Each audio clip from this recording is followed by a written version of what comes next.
Powered by the Montana Television Network. This is the 10 o'clock news on Q2, Montana's news leader. Good evening, everyone. Thanks for joining us tonight. I'm Jeanelle Slade. And I'm Jay Cohn. Apparent threats will keep dozens of schools in northwest Montana closed for a second day. The FBI and Flathead County law enforcement now involved after multiple public and private schools received threats of violence. After some 24 hours of investigation, school districts and law enforcement decide to err on the side of safety. 31 public and private schools in the Flathead Valley did not open today and will remain closed again Friday as a result of those threats. Federal authorities releasing few details about the situation, but the Flathead County Sheriff says the emails and text messages first targeted the Columbia Falls School District and eventually spread to neighboring schools as well. The schools involved include both public and private and run the gamut from preschool through college. Tonight, authorities say they feel the threat is credible and they're working to identify and apprehend those responsible.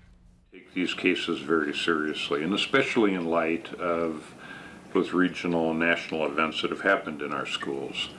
Our detectives, FBI agents, officers from Columbia Falls Police Department have been working all night pretty hard on this case. And today, all sporting events and team practices at the schools involved were canceled. As for tomorrow, well, they're going to decide in the morning whether games set for Friday night and Saturday will be held or not.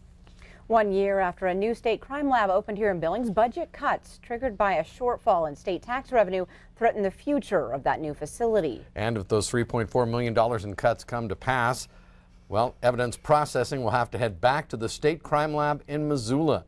Q2's Asia Gore joins us tonight with more on the situation. Asia. Jay, Jeanelle, the 5 employees at the crime lab in Billings have been busy processing 442 autopsies and 857 chemical cases since the facility opened last year. Funding for the crime lab in Billings was approved during the 2015 legislature in an effort to speed up forensic testing of evidence backlogged for months. The legislature approved $310,000 for the 1,500 square foot facility. But faced with a 10% reduction in its budget, the Department of Justice could close the crime lab in Billings. The DOJ said in a memo to Governor Bullock the loss of the lab would have a significant impact on criminal cases in eastern Montana counties.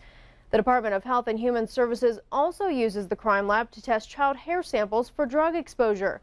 The memo also notes Montana could lose its chief medical examiner due to the unfavorable financial conditions.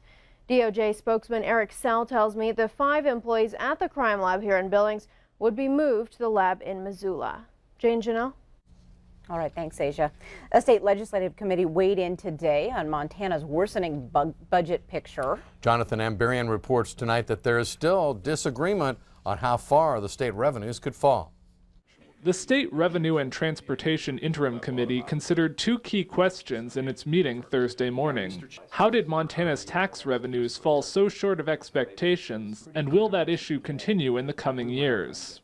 A combination of lower than expected revenues and skyrocketing firefighting costs has left the state general fund balance far below initial estimates. Governor Steve Bullock's office says the balance has fallen enough to trigger mandatory 10% budget cuts for state agencies. I don't think that the gravity of the situation should be dismissed. Legislative fiscal analysts say the biggest reason for the lower revenues is individual income taxes, which fell $70 million below HJ2, the legislature's revenue estimate. Analysts say there is still a great deal of uncertainty in what the next 2 years will bring. They say it's still possible that a jump in tax revenues could bring the state close to the original projections. While I'm not advocating that HJ2 is the number anybody should use right now, I'm also advocating that you may not want to dismiss it entirely. But Bullock's budget director, Dan Villa, says economic conditions make it unlikely for the state to achieve that kind of growth. Is it possible? Yes. Is it plausible? Absolutely not. Villa says the initial budget estimates set unrealistic goals, and the state will have to make adjustments. What we're facing now is something that we will have to wrestle with over the long term. In the end, the committee members agreed the budget situation may be serious enough for the governor's office to make the proposed cuts. I don't think we heard from anybody who came to the microphone that the budget projections were anything other than what they are, which is a dire situation. In Helena, Jonathan Amberian, MTN News.